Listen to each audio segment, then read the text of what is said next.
Was اور نصیحتیں، لفظ لفظ حکمتیں، ابر علم و آگہی سے برستی بارشیں، شرع کے امور سے، دین کے شعور سے، قلب و ذہن جگمگاتے ہیں سچ کے نور سے۔ خطبہ جمعۃ المبارک،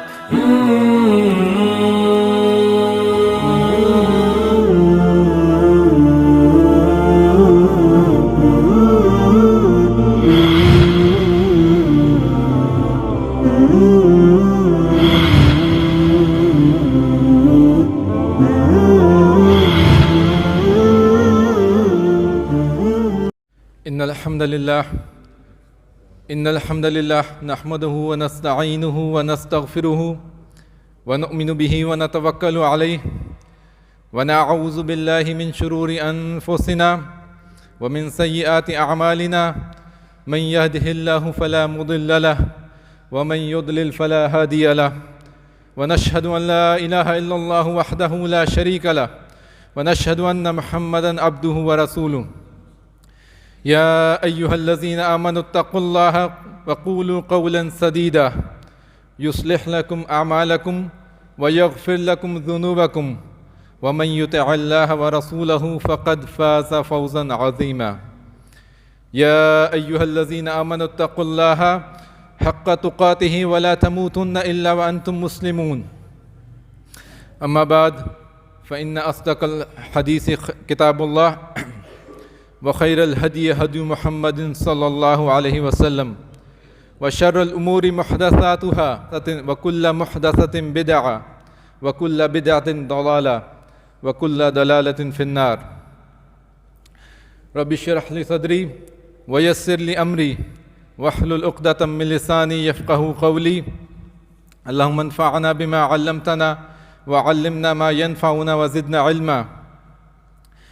قال الله تعالى في القرآن الكريم بعد أعوذ بالله من الشيطان الرجيم، بسم الله الرحمن الرحيم، الحمد لله الذي أنزل على عبده الكتاب ولم يجعل له عوجا قيما لينذر بأسا شديدا من لدنه ويبشر المؤمنين الذين يعملون الصالحات أن لهم أجرا حسنا ماكثين فيه أبدا، وينذر الذين قالوا اتخذ الله ولدا ما لهم به من علم ولا لآبائهم كبرت كلمة تخرج من أفواههم إن يقولون إلا كذبا۔ صدق اللہ العظیم۔ عباد اللہ، اللہ سبحانہ و تعالیٰ نے ہمیں آج کی جمعہ کی ساعتیں نصیب فرمائیں۔ ہمیں اللہ سبحانہ و تعالیٰ نے اس دنیا میں پیدا کیا، اور اس دنیا کی زندگی فقط آزمائش اور امتحان ہے۔ ہر انسان اپنی زندگی میں سینکڑوں مصیبتوں سے، آزمائشوں سے اور امتحانوں سے جانچا جاتا ہے۔ اللہ سبحانہ و تعالیٰ اس کو پرکھتے ہیں، کبھی اس کو مال سے، کبھی اس کی اولاد کی صورت میں، کبھی اس کو صحت اور بیماری سے، مختلف قسم کی فتن، مختلف قسم کی آزمائشیں اس کو لاحق ہوتی ہیں۔ کبھی اپنے اہل و عیال کی صورت میں، کبھی اپنے عزیز و اقارب کی صورت میں اس کو مختلف آزمائشوں میں ڈالا جاتا ہے۔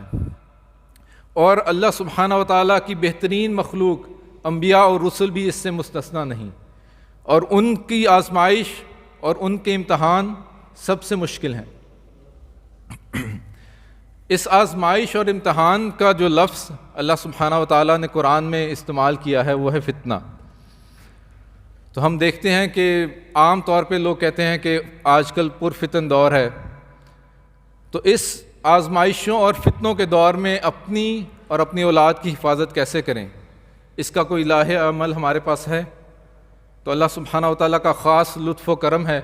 کہ رسول اللہ صلی اللہ علیہ وسلم کی ہدایت، مکمل ہدایت جو انہوں نے ہمارے تک پہنچائی، اس میں انہوں نے یہ بھی بتایا کہ جو فتن ہمیں پیش آئیں گے ان سے کس طرح بچنا ہے۔ تو رسول اللہ صلی اللہ علیہ وسلم نے اس کی طرف ہماری رہنمائی فرمائی۔ رسول اللہ صلی اللہ علیہ وسلم کی حدیث ہے، ما بین خلق آدم الی قیام الساعۃ امر اکبر من الدجال، اور ان فتنوں میں، ان آزمائشوں میں سب سے بڑا فتنہ جو آدم علیہ السلام کے پیدا ہونے سے یوم القیامت تک سب سے بڑا فتنہ جو آئے گا وہ فتنہ مسیح الدجال ہوگا۔ ایک اور ابن عمر سے روایت ہے، رسول اللہ صلی اللہ علیہ وسلم نے فرمایا کہ میں تمہیں مسیح الدجال کے فتنے سے آگاہ کر رہا ہوں، اور میرے سے پہلے ہر نبی نے اپنی قوم کو اس فتنے سے آگاہ کیا۔ نوح علیہ السلام نے بھی اپنی قوم کو بتایا، لیکن اللہ سبحانہ و تعالیٰ کا خاص کرم ہے کہ رسول اللہ صلی اللہ علیہ وسلم بتا رہے ہیں کہ میں تمہیں اس کے بارے میں ایک ایسی بات بتاؤں گا جو کسی نبی نے اس سے پہلے کبھی تک نہیں بتائی، اور وہ بات وہ ہے کہ وہ ایک آنکھ والا ہوگا، اور جان لو کہ تمہارا اللہ وہ ایک آنکھ والا نہیں ہے۔ فتنہ مسیح الدجال کے بارے میں مختلف لمبی طویل احادیث ہیں، ہم اس کی تفصیل میں نہیں جائیں گے، لیکن کوشش کریں گے کہ کچھ نکات ہم جان لیں کہ اس فتنے سے بچنے کے لیے ہم اپنے لیے اور اپنی اولاد کے لیے کیا کچھ کر سکتے ہیں۔ اب سوال یہ پیدا ہوتا ہے کہ فتنہ مسیح الدجال سب سے بڑا فتنہ کیوں ہے؟ جتنے فتنوں کی آزمائشوں کی میں نے آپ سے پہلے بتایا، فتنہ مسیح الدجال میں سب کچھ موجود ہے۔ انسان کے لیے سب سے بڑا فتنہ اس کے دین کا فتنہ ہے، اور یہی فتنہ مسیح الدجال آپ کے دین کو جب جھنجھوڑے گا تو یہ سب سے بڑا فتنہ ہوگا۔ یہ سینکڑوں کروڑوں گنا زیادہ بڑا فتنہ ہے۔ جب انسان کا پورا مال چلا جائے، اس کی اولاد چلی جائے، اس کا اسباب اس سے چھٹ جائیں، اس کے عزیز و اقارب اس سے چھٹ جائیں،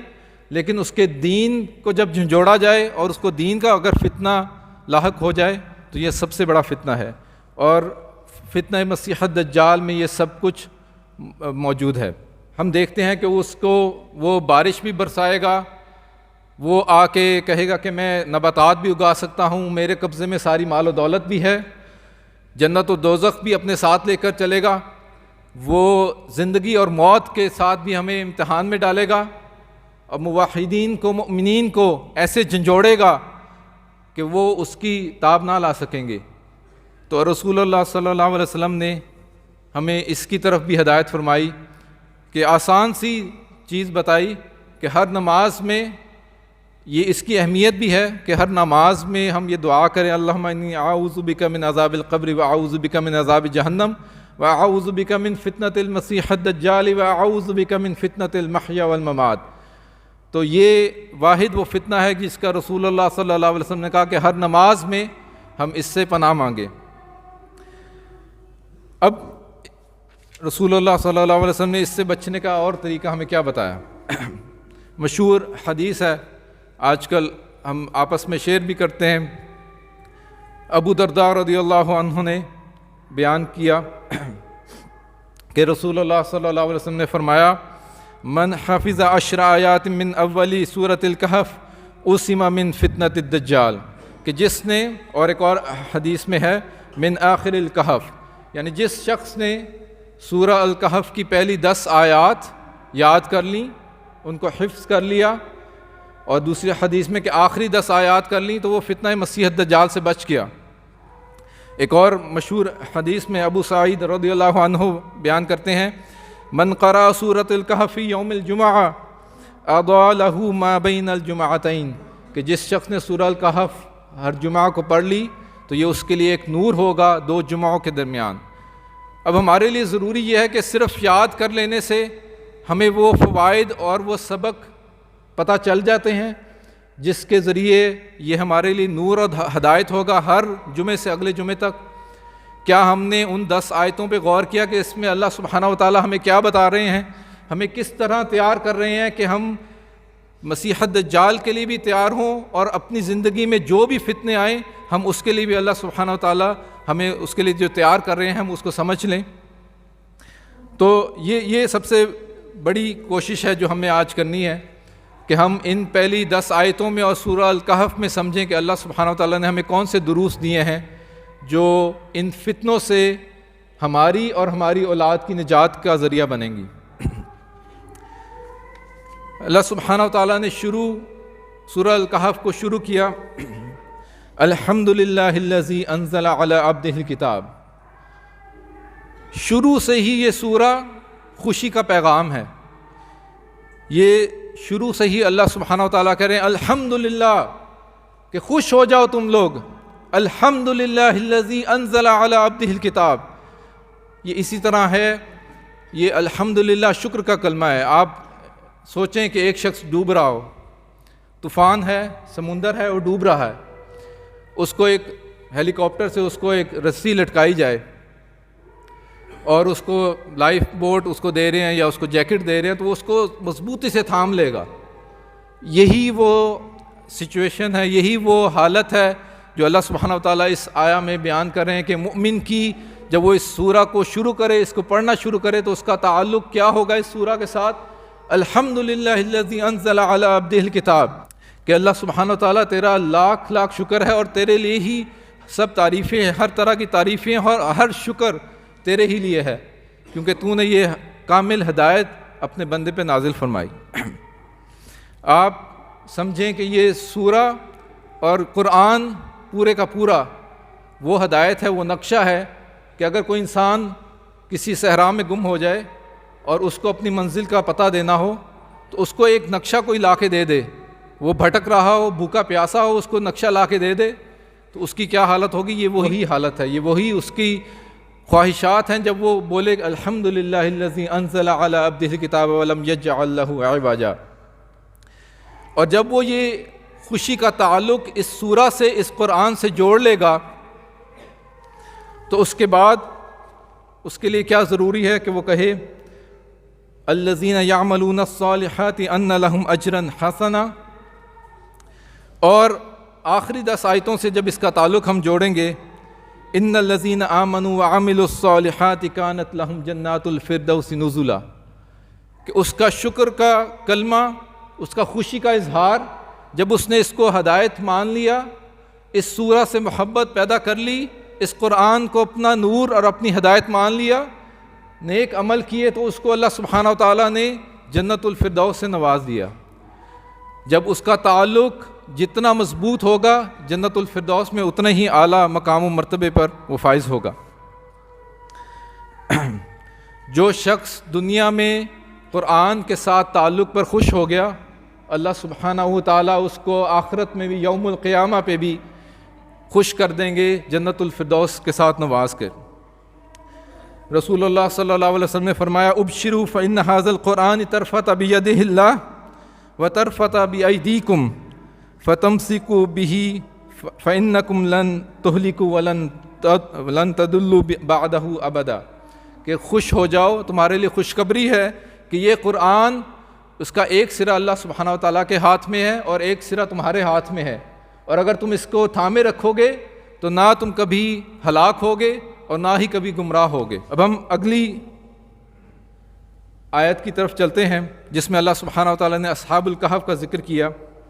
اللہ سبحانہ و تعالیٰ فرماتے ہیں ام حسبت ان اصحاب الکہف والرقیم کانوا من آیاتنا عجبا، کہ اس میں غور طلب بات ہے اصحاب الکہف. اس کا مختصر ہم ذکر کر لیں کہ یہ اصحاب الکہف، یہ نوجوان لوگ، یہ ایک ایسی بستی میں تھے جہاں پہ ایک جابر ظالم بادشاہ تھا اور کفر و شرک کا عروج تھا. یہ عیسیٰ علیہ السلام کے بعد کا زمانہ ہے، تقریباً 150 سال کے بعد. اور یہ لوگ، یہ نوجوان لوگ جو اپنی بلوغت کے وقت کے تھے، 10 سے 20 سال کے درمیان ان کی عمریں تھیں، یہ لوگ جو وزراء اور امراء کے بچے تھے، تو ان لوگوں نے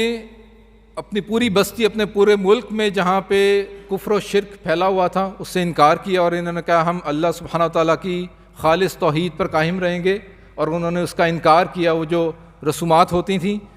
تو اللہ سبحانہ و تعالیٰ نے ان کو اپنی خاص رحمت سے نوازا. اور اب ہم اس کو یہ دیکھتے ہیں کہ اصحاب الکہف، اللہ سبحانہ و تعالیٰ نے جب ان کو کہا کہ جو صاحب ہے وہ خلیل سے ایک درجہ نیچے کی دوستی ہے. جب ہم کہتے ہیں یہ میرا صاحب ہے، یہ میرا قریبی دوست ہے، یہ خلیل سے ایک درجہ نیچے ہے. اور اصحاب الکہف یعنی وہ کہف، وہ جو غار ہے کہف وہ ایسا غار ہوتا ہے جس میں کچھ زیادہ جگہ ہو، یعنی 2 3 4 لوگوں کی گھسنے کی جگہ ہو. وہ اس غار کے ساتھ ان کا تعلق ایسا تھا کہ وہ اس کے اصحاب، اس کے گہرے دوست بن گئے، یعنی ان کا اٹھنا بیٹھنا سونا جاگنا وہیں پہ تھا. اور یہ ایسی جماعت تھی جو اس غار میں جا کے اللہ سبحانہ و تعالیٰ کی خالص توحید کا ذکر کرتی تھی. والرقیمی یعنی وہ کتبہ تھا جس پر انہوں نے اپنے خالص توحید کی کچھ باتیں لکھی ہوئی تھیں اور اس کو دہراتے تھے. تو اللہ سبحانہ و تعالیٰ ہمیں یہی بتا رہے ہیں کہ ہمارا قرآن کے ساتھ تعلق کیسا ہونا چاہیے. جس طرح ان لوگوں کا تعلق اپنے غار سے اپنی عبادت کی جگہ کے ساتھ تھا اور الرقیم کے ساتھ تھا، وہ تختہ اور وہ کتبے کے ساتھ تھا، وہی تعلق ہمارا اپنی عبادت کے ساتھ، وہی تعلق ہمارا اپنے قرآن کے ساتھ ہونا چاہیے. ہماری نجات کا ذریعہ کیا ہے؟ صاحب القرآن ہونا، کہ قرآن ہمارا اٹھنا بیٹھنا سونا جاگنا ہمارا قرآن کے ساتھ ہو، تو تب ہم بھی صاحب القرآن کہلائیں گے. اور رسول اللہ صلی اللہ علیہ وسلم نے ایسے لوگوں کو بشارت دی، ان للہ اہلین من الناس قالوا یا رسول اللہ من ہم قال ہم اہل القرآن اہل اللہ وخاصہ. رسول اللہ صلی اللہ علیہ وسلم نے بتایا کہ بے شک اللہ سبحانہ و تعالیٰ کے کچھ خاص لوگ ہیں، لوگوں میں، انسانوں میں اللہ سبحانہ و تعالیٰ کے کچھ خاص لوگ ہیں. تو ان سے پوچھا گیا رسول اللہ صلی اللہ علیہ وسلم وہ کون ہیں؟ رسول اللہ صلی اللہ علیہ وسلم نے کہا کہ وہ قرآن والے لوگ ہیں اور وہ اللہ سبحانہ و تعالیٰ کے خاص لوگ ہیں. آگے اللہ سبحانہ و تعالیٰ کہتے ہیں ام حسبت ان اصحاب الکہف والرقیم کانوا من آیاتنا عجبا. کیا تم خیال کرتے ہو کہ یہ اصحاب الکہف اور رقیم اور کتبے والوں کا یہ جو واقعہ ہے یہ کچھ عجیب بات ہے؟ اللہ سبحانہ و تعالیٰ ہمیں یہ بتانا چاہ رہے ہیں کہ جو شخص اللہ سبحانہ و تعالیٰ کے خالص دین پر ثابت قدم رہے، اس کے لیے قربانی دے، اس کے ساتھ اللہ کے دین کے ساتھ اپنا تعلق استوار رکھے، تو اللہ سبحانہ و تعالیٰ کے لیے کچھ عجیب نہیں کہ اللہ سبحانہ و تعالیٰ کی یہ سننا ہے کہ اللہ سبحانہ و تعالیٰ ایسے لوگوں کی مدد کرتا رہتا ہے اور ان کو کرامات سے، ان کو معجزات سے اللہ سبحانہ و تعالیٰ کے لیے نوازنا کوئی مشکل نہیں ہے. دوسرا سبق اس میں یہ ہے کانوا من آیاتنا عجبا، کہ دین سیکھنے کا طریقہ یہ ہے کہ ہم صرف اسی کی تمنا نہ کریں کہ ہمیں کرامات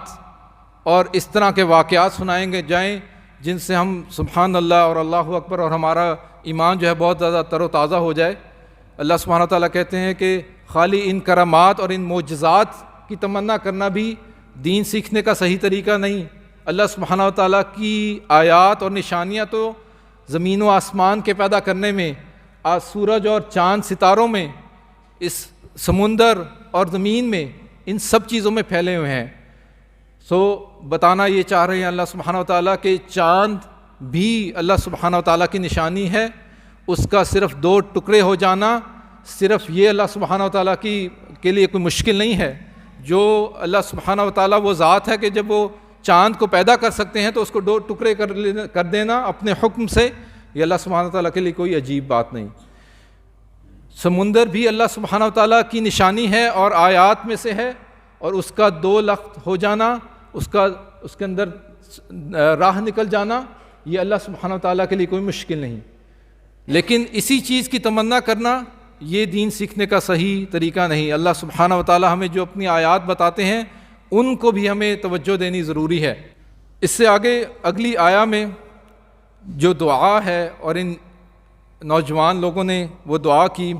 اذ اول فتیۃ الی الکہف فقالوا ربنا آتنا من لدنک رحمہ. انہوں نے دعا کی ربنا آتنا من لدنک رحمۃ وہیئ لنا من امرنا رشدا، کہ جب یہ لوگ فرار ہوئے بادشاہ کے ظلم و جبر سے، انہوں نے کہا کہ ہم پھر بھی اپنے دین پر قائم رہیں گے، اور فرار ہو کے انہوں نے پناہ لی اس غار میں. انہوں نے کہا ربنا آتنا، او ہمارے رب ہمیں دے من لدنک. یہ من لدنک قرآن میں صرف تب آتا ہے جہاں پہ کوئی چیز آپ کو بظاہر ممکن نہ نظر آ رہی ہو، تو تب آپ اللہ سبحانہ و تعالیٰ سے یہ دعا کرتے ہیں من لدنک رحمہ، کہ اللہ سبحانہ و تعالیٰ اپنے خاص و خاص قسم کی رحمہ میرے لیے نازل فرمائیں. رحمہ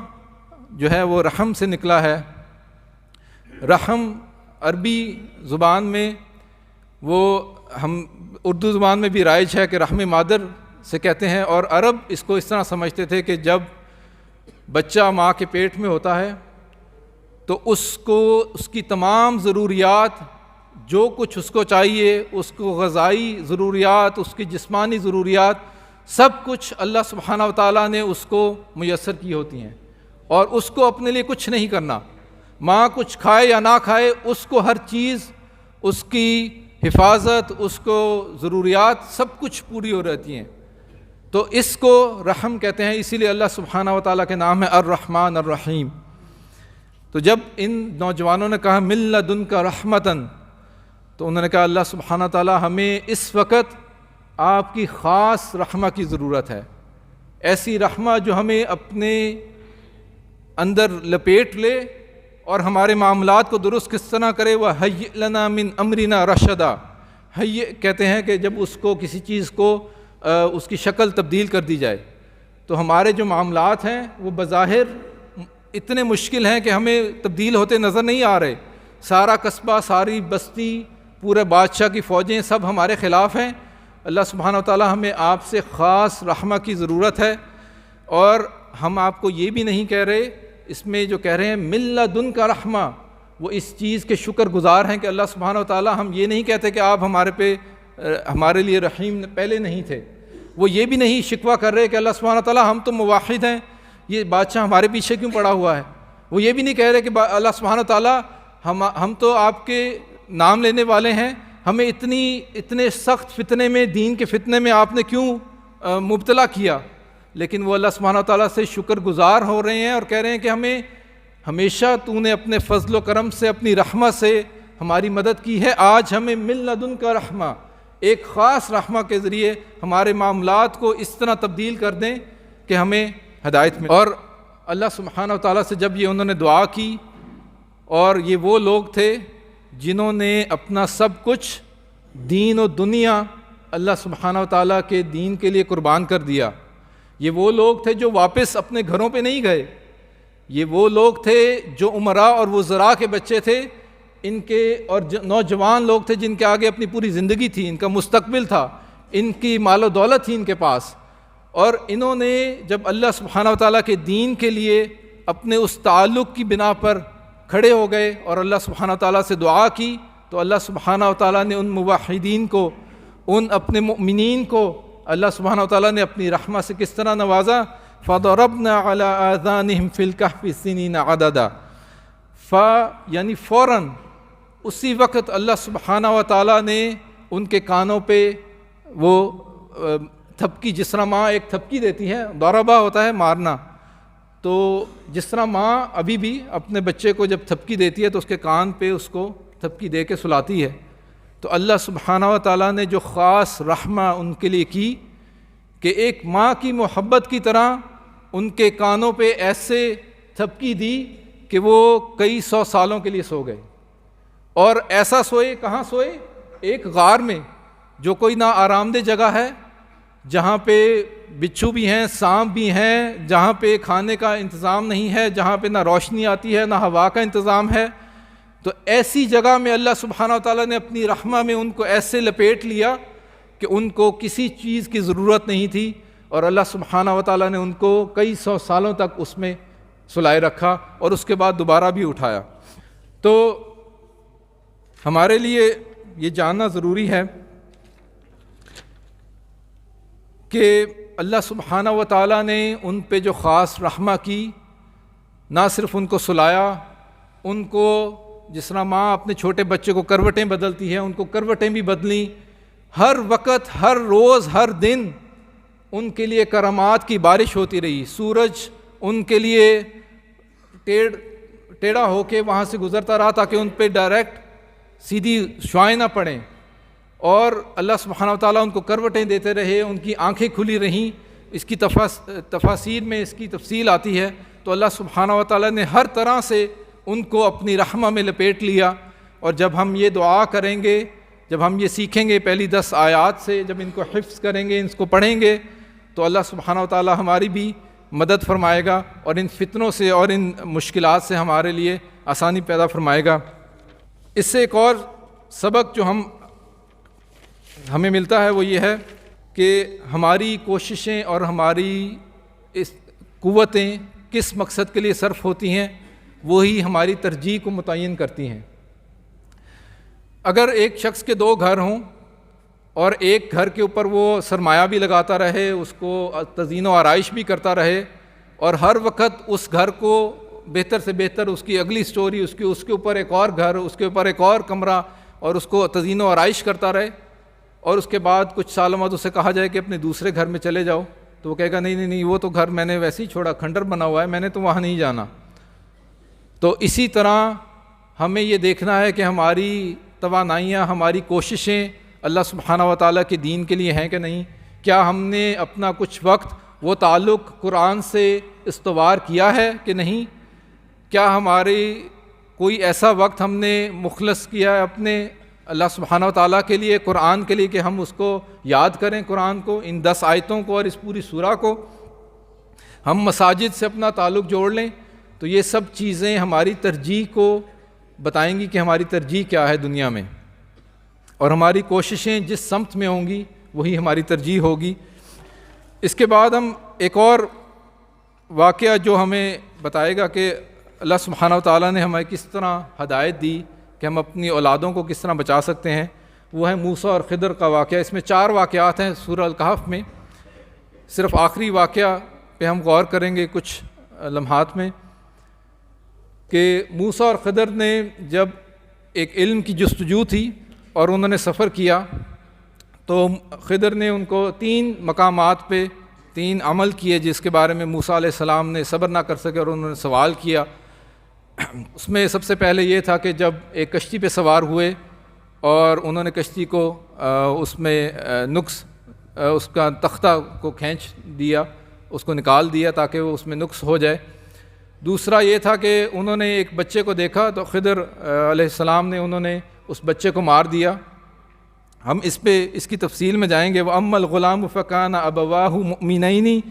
فَخَشِينَا أَن يُرْهِقَهُمَا طُغْيَانًا وَكُفْرًا۔ تو جب انہوں نے ایک بستی میں گئے، وہاں بچے کو دیکھا، فوراً اس کو مار دیا۔ تیسرا واقعہ یہ ہوا کہ ایک بستی میں گئے جہاں پہ موسیٰ علیہ السلام اور خضر ساتھ چل رہے تھے۔ وہ ایسے بخیل لوگ تھے کہ عام یہ رائج تھا کہ اب کوئی بھی مسافر آئے تو آپ اس کو کھانے پینے کا کھانے کا کچھ نہ کچھ دیتے ہیں، اور اس میں یہ روایت تھی وہاں پہ۔ لیکن جب وہ اس بستی میں گئے، انہوں نے کھانے پینے کے لیے مانگا کہ ہم کافی دیر سے چل رہے ہیں، تو انہوں نے اس سے انکار کیا۔ وہ ایسی بخیل بستی تھی۔ اس بستی سے جب وہ گزر رہے تھے تو انہوں نے ایک دیوار دیکھی اور خضر علیہ السلام نے وہ دیوار سیدھی کر دی۔ تو موسیٰ علیہ السلام نے کہا کہ اس پہ تم کچھ اجرت لے سکتے تھے۔ تو ان 2 واقعات کا جب انہوں نے اس کا تفصیل بتائی، اس کا وجہ بتائی خضر نے، تو وہ یہ بتائی فَكَانَ أَبَوَاهُ مُؤْمِنَيْنِ فَخَشِينَا أَن يُرْهِقَهُمَا طُغْيَانًا وَكُفْرًا، کہ یہ جو بچہ جس کو میں نے مارا تھا، اس کے والدین جو تھے مؤمنین، یہ مؤمن تھے، فَخَشِينَا أَن يُرْهِقَهُمَا طُغْيَانًا وَكُفْرًا، تو ہم نے یہ محسوس کیا، ہمیں یہ خدشہ تھا کہ یہ اپنی سرکشی سے ان کو نقصان پہنچائے گا۔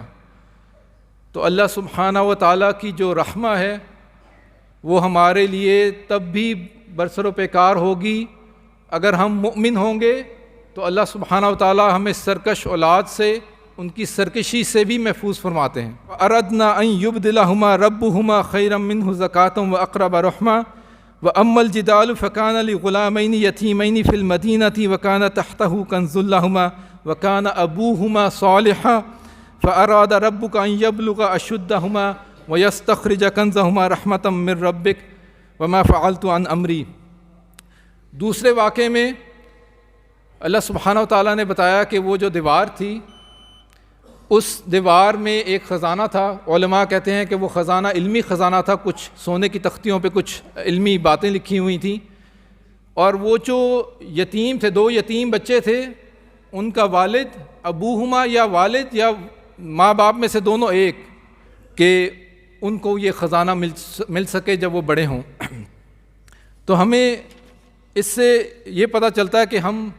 کوشش کرتے ہیں اپنی اولاد کے لیے کہ اس کی تربیت کریں، ہر شخص فکر مند ہے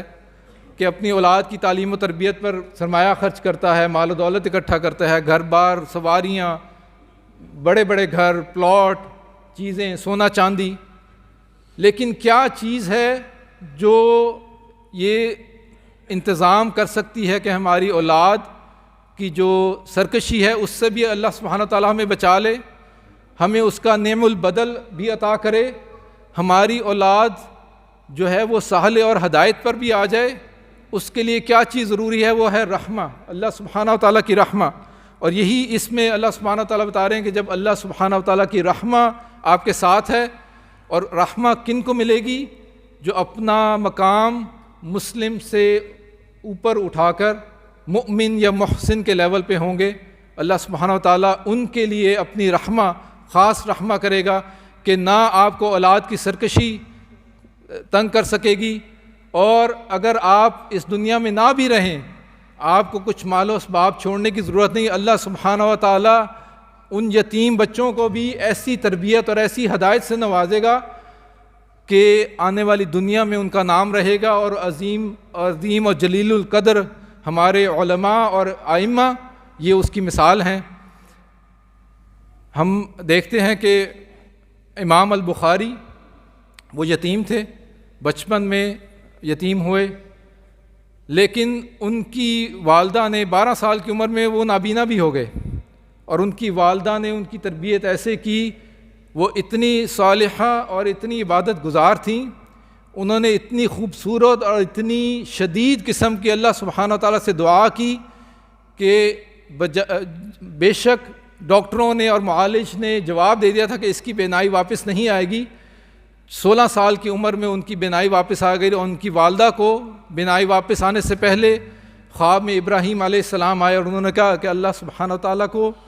تمہاری دعا اتنی پسند آئی کہ اللہ سبحانہ وتعالیٰ نے ان کی بینائی جو ہے واپس دے دی. اور اس عرصے میں انہوں نے 5 لاکھ احادیث یاد کیں بغیر بینائی کے، اور ان کی ماں ان کو سناتی رہی اور وہ یاد کرتے رہے. ہم دیکھتے ہیں کہ امام احمد بن حنبل وہ بھی یتیم تھے، اور ان کی ماں صبح صبح اٹھتیں، فجر سے پہلے ان کے لیے پانی گرم کرتیں اور تاکہ وہ وضو کریں. وضو کرنے کے بعد وہ ان کو کمبل میں لپیٹ کر بغداد کی سرد راتوں میں تاریک گلیوں سے چل کے ان کو لے کر بغداد کی مرکزی مسجد میں لے کر جاتیں تاکہ میرے بیٹے کو سب سے پہلے سب سے بہتر جگہ پہ نشست ملے اور وہ علم حاصل کرے. اور جب وہ بڑے ہوئے اور وہ دین کا علم حاصل کرنا شروع کیا، سننا کا اور قرآن کا، وہ سارا دن مسجد کے باہر بیٹھی رہتی، انتظار کرتی، کیونکہ بیوہ تھیں، کہ انتظار کرتی رہتی کہ میں اپنے بیٹے کو واپس لے کر آؤں گی. اور جب بڑے بھی ہوئے، 16 سال کے ہوئے، تو انہوں نے محنت کر کے پیسے جمع کر کے اپنے بیٹے کو علم حاصل کرنے کے لیے مکہ، مدینہ اور یمن بھیجا. تو جب ہم یہ سورہ پڑھیں، سورہ الکہف پڑھیں، تو ہمارے لیے ضروری ہے کہ ہم غور کریں کہ وہ سبق اور وہ فوائد کیا ہیں جن کے ذریعے یہ سورہ ہمارے لیے نور ہوگی پورے ہفتے کے لیے، جن کے ذریعے ہم ان سب فتن سے، ان سب آزمائشوں سے بچ سکیں گے. اور جب ہم اپنی اولاد کا سوچیں تو ہمارا طریقہ کار صحابہ کی طرح ہونا چاہیے. جب ہم اس آیا کو پڑھیں وَكَانَ أَبُوهُمَا صَالِحًا، کہ ابن عباس اور ابن مسعود جب یہ آیا پڑھتے تو وہ اس نیت سے اپنی عبادات اور اپنے نیک اعمال جو ہے وہ زیادہ کر دیتے کہ اللہ سبحانہ وتعالیٰ میری اولاد کو ہدایت اور رہنمائی ان کی فرمائے. ابن عباس قیام اللیل کے لیے اٹھتے، اپنے بیٹے کی طرف نظر آتی تو اپنی رکعات جو تھیں قیام اللیل کی، تہجد کی، وہ زیادہ کر دیتے کہ اللہ سبحانہ وتعالیٰ میرے نیک اعمال کی وجہ سے میرے بیٹے کو ہدایت اور صالحین میں سے شمار کرے. تو اللہ سبحانہ وتعالیٰ سے دعا ہے کہ ہم نے جو کچھ دروس اور کچھ فوائد پہلی 10 آیتوں میں اور سورہ الکہف میں دیکھے ہیں، اللہ سبحانہ وتعالیٰ